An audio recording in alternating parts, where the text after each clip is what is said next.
in 10.2, we are finding arc measures, okay? So one thing that I want to start by discussing with you guys is I would like you, on this first title slide, I would like you to draw a circle, okay? Put your center somewhere in the middle, and then I want you to draw a diameter through that circle. Could be any diameter you want. Let's talk about the measure of this angle. So as a straight line, how many degrees is this angle? Is this straight line? 180. But remember, a circle, right, goes all the way around. So if we were to go all the way back to the beginning and also consider the bottom side of that line, how many degrees is the bottom of the line? Still 180. So how many degrees are there in a full circle? 360. It's 180 and 180. We are using this fact in all of today's lesson, okay? In a full circle, there are 360 degrees to deal with, okay? And each of these pieces around the circle, right, represents an amount of degrees less than 360, okay? All right. So the first thing that I want to talk about is something called a central angle. A central angle is any angle whose vertex is at the center of the circle. That means that where the angle is formed is right in the middle of the circle. Example, point B, okay? Point B is the center of the circle, and there's an angle that is created from that point, okay? Let's approximate what we think the measure of that angle is. What would the measure of angle ABC, what would you guys approximate it to be?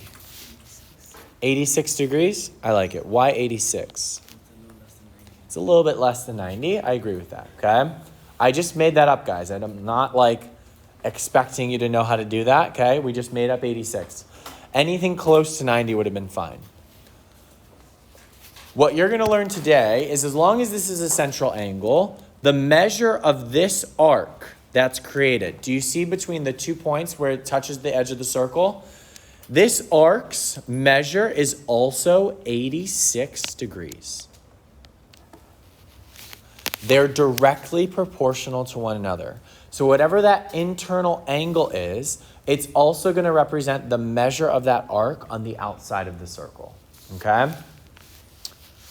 And I said this already. How many degrees are there to go from one point to the all the way around the circle back to the same point? 360 degrees, okay? So what those edges on the circle, right, those broken pieces, those are going to be called arcs. And an arc is a broken part of a circle, okay? We have three different types of arcs. We have minor arcs, which are arcs that are less than half the circle. We have semicircles, which are half the circle. And we have major arcs, which are an arc greater than half the circle, okay? Minor arcs are the only ones that you can identify. I want you to make a note of this. You can use 2 letters, okay? You can use 2 letters.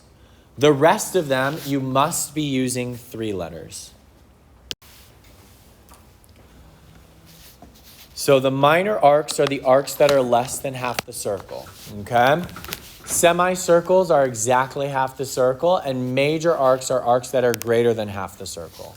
Now, how many degrees is half the circle? 180, because the whole circle is 360, right? So if you're a semicircle, you're equal to 180 degrees. If you're a minor arc, you're less than 180 degrees. And if you're a major arc, you're greater than 180 degrees, okay? So if I gave you an arc that was 100 degrees, minor, major, or semicircle? Minor. What if I gave you an arc that was 275 degrees? Major. What if I gave you an arc that was 182 degrees? Major. If I gave you an arc that was 180 degrees? Semicircle, okay? 3 classifications. Let's do some examples, okay? I want you to show me an arc on this picture of 90 degrees, 180 degrees, and 190 degrees. Yes. What do you mean by letters? Like the slide before you said use 2 letters or 3 letters. Well, that's a really good question. We'll get into that in like a minute. When we start like using the notation, right? It's gonna make a little bit more sense. Okay? I want those 3 arcs, 90 degrees, 180 degrees, and 190 degrees.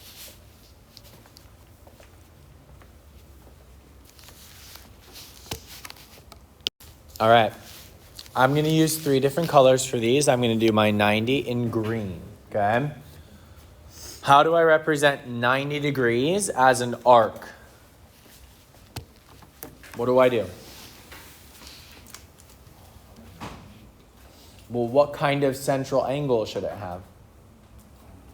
90-degree angle. You guys know what a 90-degree angle looks like, right? We've kind of touched on this maybe once or twice. Is that a 90-degree angle? Yes. Bingo. That means that the arc that's created by this angle going along the edge of the circle is also 90 degrees. How many of us did that? Perfect, okay? How would I represent an angle? I'm going to do this one in black of 180 degrees. Cut what in half? The circle. So just extend this line all the way through the middle. In other words, draw what kind of segment? What do we call that segment? A diameter. Very good. And then let's outline this left-hand side of the circle. And that has to be how many degrees? 180 degrees. Could I have gone along the right side of the circle and it also be 180 degrees? Yes. Both halves of your circle are 180 degrees, regardless of which half you want to use. How would I represent 190 degrees? What's that? Yeah, just a little bit bigger than 180. So draw an extra line that's just slightly off the 180. And then draw your arc on the inside, going around a little bit past 180. This one represents 190 degrees. Which of those 3 was the minor arc? The 90. Which one was the major arc? 190. And which one was the semicircle? 180. Yes. It's perfect. Talk to me. What questions do we have? Okay. So now we're going to talk what you were saying before. We're going to talk about notation here, okay? So given that DC is the diameter, that means that it goes through the center of the circle. What point then has to be the center of my circle? Point B. Very good, okay? Arc AC, and please, you have to add this in there. This arc should have an arc symbol above it, okay? This is where we get into the notation. AC is only 2 letters, so it must be a minor arc, okay? And it's also less than half the circle. Do you guys see that? From A to C, this is a smaller arc. It's less than half. It's a minor arc.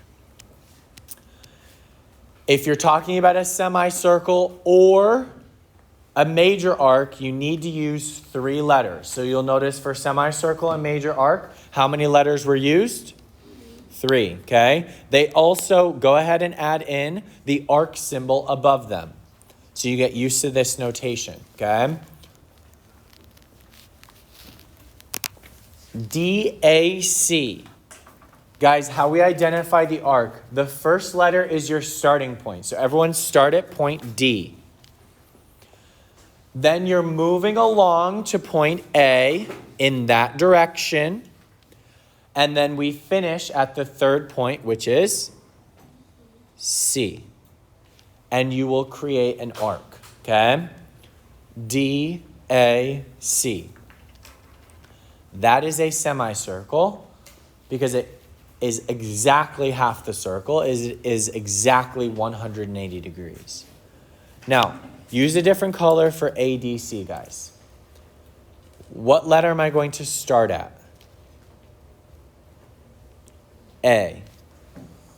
Which direction am I going to go, though? To the left. Towards what letter? D. Right? And I'm not going to stop until I get to what letter? C. Guys, have I drawn a minor semicircle or a major arc? This is a major one. Do you see how large it is? It's almost the entire circle minus a small piece. Remember, guys, the order of these letters absolutely matters because it tells you which direction around the circle you're going, okay? The more practice we do, the better you'll get at this, okay? But we do need to do these examples together. All right.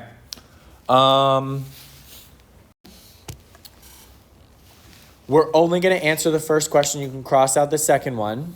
Why does a major arc require 3 letters to name it? I just said this. Yeah, very good. See, well, not, yes, the order, but I used a different word. Yeah, how to go. How do I say that? Direction, very good, okay? It tells you the direction.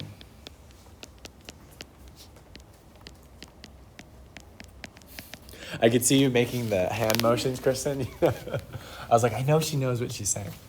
All right, so it tells you the direction. Otherwise, you didn't know if you're going to the left or to the right. So these major arcs, absolutely required. Minor arcs, they only use 2 letters, and you know it has to be less than half the circle, so that the direction doesn't matter, okay? That's why you're allowed to use 2 letters there. Go ahead.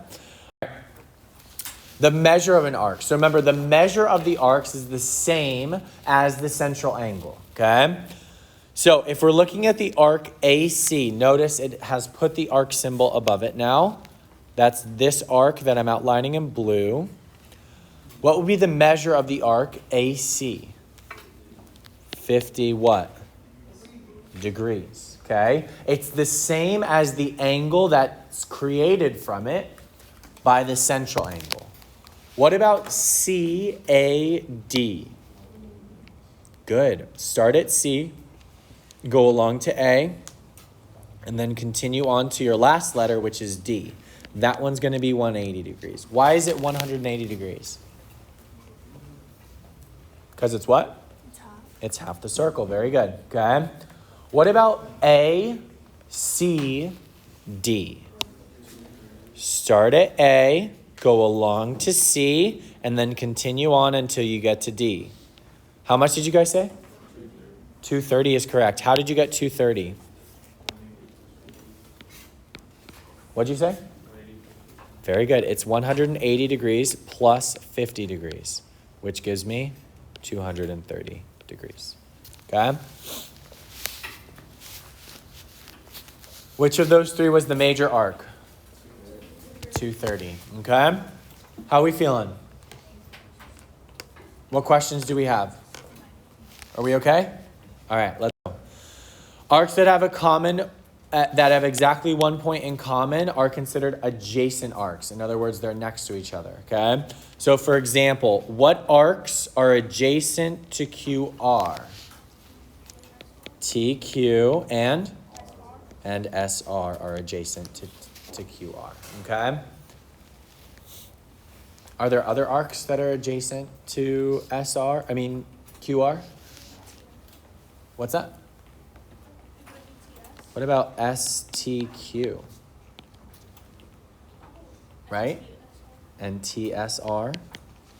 Okay? There's a bunch of them we can label, okay? But anytime 2 arcs share a single point, they have exactly 1 point in common, they're considered adjacent arcs. In other words, arcs that are right next to each other, okay? All right. The arc addition postulate, okay? Now we're going to get into some theorems. You may think that these are easy, okay? But we do have to have theorems for them. Or this one in this case is a postulate. The measure of an arc formed by 2 adjacent arcs. So if 2 arcs are next to each other, you can add them together and get the whole arc, the larger arc, okay? So in other words, if you were to add the red and the blue arcs, you would get the measure of ABC, the major arc there, okay? So adding two smaller arcs together, as long as they're next to each other, will give you the larger arc. Okay? The congruent circles theorem, we touched on this yesterday as well. If circles are congruent, they have the same radius. So their radiuses must be the same. Remember, circles must have the same size in order to be congruent. And that only happens when your radii are congruent. All right, and then congruent arcs. Two arcs are congruent if and only if they have the same measure, in other words, the same degrees, and they are arcs of the same circle or of congruent circles. How I explain this one is I draw a picture of a 20-degree angle, almost like a pizza. This is a slice of a circle. And then take a slice of a larger circle, still 20-degree angle, but you'll notice the arcs that I drew at the top of the angle are different sizes. And that's because they came from different circles, right? They're still 20-degree arcs, but they are not the same size because they're not from the same circle or congruent circles.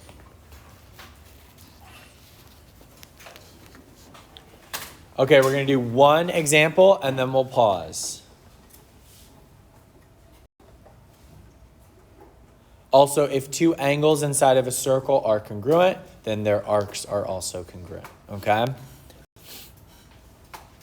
All circles are similar because they're the same shape, and two arcs are similar if and only if they have the same measure. That also, guys, put this down, is referring to degrees.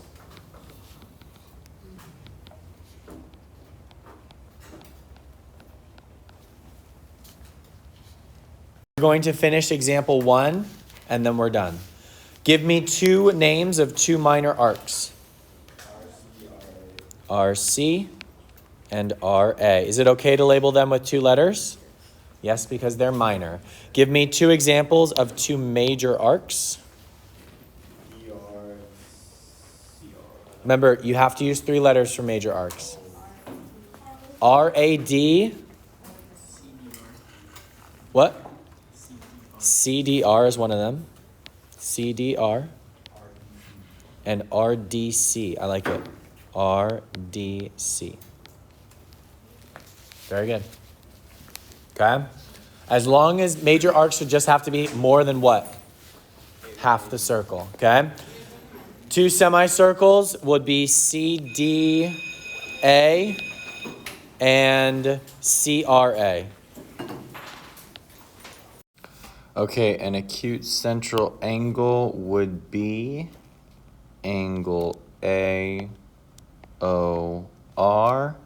It's central because its vertex is at O.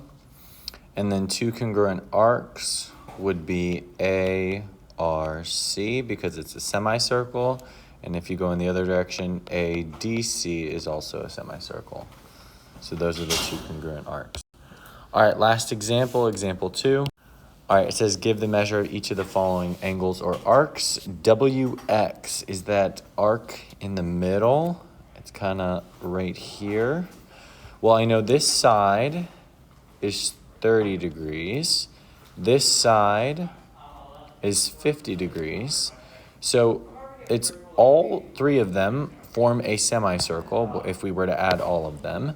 So a semicircle is 180 degrees. We're subtracting 30 and we're also subtracting 50. We should get 100. So this WX arc is 100 degrees.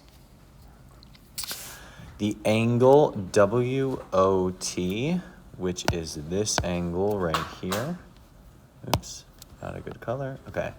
That one has to be 50 degrees because the arc that it forms on the circle is also 50 degrees. So we're going to say that one's 50 degrees. And then X, Y, T. So if we're starting here, we go to X, Y, and then all the way around to T. That is a semicircle, which is 180 degrees, plus this 30 degrees that we have. That would be 210 degrees.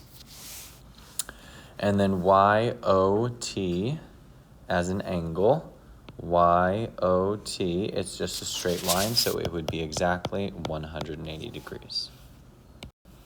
All right, as our exit ticket, I would like you to describe 3 key ideas from today's lesson. Write them down right here, and then you can turn in your notes.